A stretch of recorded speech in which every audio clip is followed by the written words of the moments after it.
Mahal ka ba talaga? O teka, ibahin ko yung tanong. Minahal ka ba talaga? Kasi one thing I've learned in a relationship, yung mga bagay na dapat binibigay niya sa'yo, dapat hindi mo yun hinihingi sa kanya.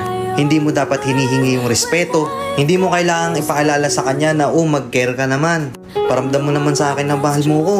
Hindi mo na dapat hinihingi yung mga simpleng bagay na dapat ginagawa niya sa'yo ng kusa. Kasi kung talaga mahal ka niya, kusa niyang gagawin yun, kusa niyang ibibigay sa'yo yun. Hindi yung para ang tangang desperado na iparamdam niya lang sa'yo at ipaalala niya sa'yo na mahal ka niya. Kasi kung totoong mahal ka ng isang tao, magkukusa siya. Kusa niyang ipaparamdam sa'yo na mahal ka niya.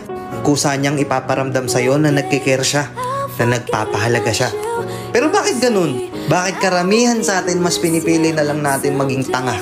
Siguro nga dahil sa pag-ibig, handa tayong magpakatanga. Pero tama pa ba? Inuulit ko, yung pagmamahal mo sa kanya, wag mong lilimusin.